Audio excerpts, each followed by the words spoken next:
नमस्कार.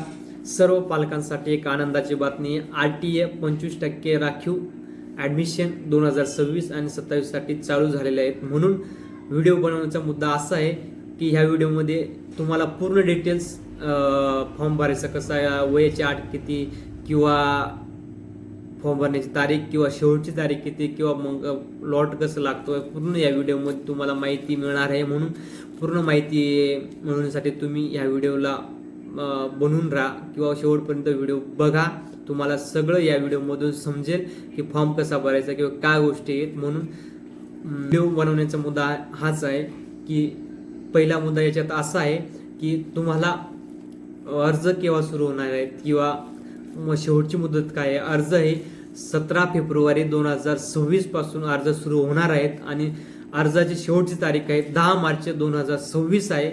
या तारखेतच आपला फॉर्म ऑनलाईन भरून घ्यायचा आहे. आणि दुसरा मुद्दा असा आहे की वयाची अट काय असणार आहे. तर वयाची अट असे असणार आहे, तर वयाची अट ही 4.5 वर्षे तर 7.5 वर्षामध्ये जे मुलं मुली असतील तर ते फॉर्म या ठिकाणी भरू शकता. हे पालकांनी नोंद घ्यायचे आहे की 4.5 ते 7.5 वर्षापर्यंत जे आपलं मुलं मुली असतील तर त्यांचा फॉर्म या ठिकाणी टाकायला काहीच प्रॉब्लेम नाही. आपण फॉर्म भरून टाकायचा आहे.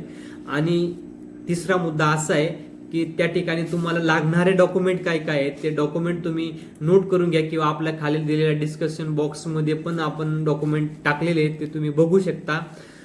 त्या ठिकाणी तुम्हाला डॉक्युमेंट लागणार आहेत. पहिली गोष्ट आहे मुलाचा जन्माचा दाखला त्या ठिकाणी तुम्हाला लागेल, जे तुम्ही ग्रामपंचायतमध्ये किंवा मग ग्रामपंचायतमध्ये असेल किंवा मग नगरपालिका किंवा दवाखाना जिथून तुम्ही काढला असेल तिथून तो दाखला त्या ठिकाणी चालेल.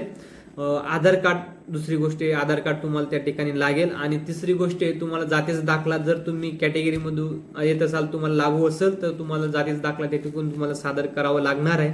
आणि चौथी गोष्ट आहे तुम्हाला उत्पन्नाचा दाखला त्या ठिकाणी द्यावा लागणार आहे. आणि पाचवी गोष्ट आहे तुम्हाला रहिवासी पुरावा म्हणून ज्या पत्त्यातून तुम्ही फॉर्म भरत असाल त्या पत्त्यातून तुम्हाला रहिवासी पुरावा सुद्धा त्या ठिकाणी तुम्हाला द्यावा लागणार आहे. एवढे डॉक्युमेंट जर असतील तर आपल्या मुलाचं किंवा मुलीचं ऍडमिशन त्या ठिकाणी होऊ शकतो. म्हणून सर्व पालकांनी ही गोष्ट लक्षात घ्यायची की आपला फॉर्म त्या ठिकाणी मुलाचं भरून द्यायचं आहे. कारण 25% हे शासनामार्फत राखीव कोटा ठेवला जातो, तो दुर्बल किंवा वंचित घटकासाठी असतो. म्हणून सर्व पालकांनी ही गोष्ट लक्षात घ्यायची. आणि तुम्हाला राहिलेली माहिती असे आहे की त्यात तुम्हाला निवड कशी होते किंवा काय प्रोसेस आहे, निवडची प्रोसेस काय आहे, तर तुम्हाला त्या ठिकाणी तुम्हाला थोडक्यात मी सांगतो शाळेची निवड कशी होते. आपण ज्या पत्त्यापासून 1 किलोमीटर अंतरावर जे शाळा असतील तर त्या शाळांची आपल्याला त्या ठिकाणी निवड करता येते. किमान तुम्हाला 10 शाळांची निवड त्या ठिकाणी करावी लागते. आपण आपल्या जवळच्या 10 शाळा आपण त्या ठिकाणी निवडू शकता.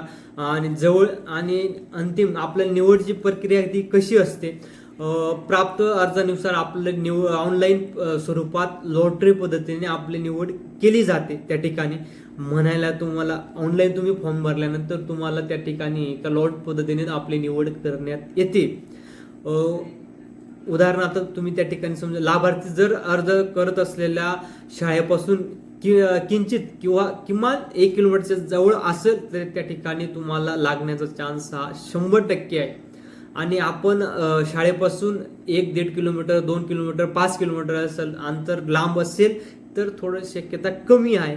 जेवढे जास्त तुम्हाला पत्ता जवळ असेल तेवढं तुम्हाला चान्स निवड होण्याचे दाट आहे. म्हणून सर्व पालकांनी ही बाब लक्षात घ्यायची. शाळेची निवड करताना तुम्हाला लोकेशन ते सगळ्या गोष्टी त्या ठिकाणी टाकाव्या लागतात. म्हणून सर्व पालकांनी ही गोष्ट लक्षात घ्यायची की आपल्या मुलाचं त्या ठिकाणी ॲडमिशन कसं होईल याची आपण काळजी घ्यायची आहे. आणि तुम्हाला जे मी आता 3 मुद्दे दिलेले आहेत, पहिली गोष्ट आहे फॉर्म केव्हा चालू होणार आहे, दुसरी गोष्ट आहे तुम्हाला वयाची अट काय दिलेली त्यात तुम्हाला व्हिडिओमध्ये मी सांगितलं आहे, आणि तिसरी गोष्ट आहे की डॉक्युमेंट काय काय लागणार आहेत. आणि नंतरचा मुद्दा असा आहे की तुम्हाला जे निवड कशी होणार आहे किंवा आपल्या शाळेपासून किमान किती अंतर पाहिजे हे तुम्हाला मी व्हिडिओमध्ये सांगितलं आहे. एवढी बाब जर तुमच्या लक्षात आली असेल तर आपण आपल्या मुलाचं ॲडमिशन त्या ठिकाणी घेऊन घ्या. आणि फॉर्म भरायचा असेल तर तुम्ही आमच्या सेंटरवरती येऊन आपला फॉर्म भरू शकता किंवा खालील दिलेल्या नंबरवरती येऊन आपला डॉक्युमेंट जे असतील ते पाठवून आपला फॉर्म त्या ठिकाणी भरू शकता. याची सर्व पालकांनी नोंद घ्यायची.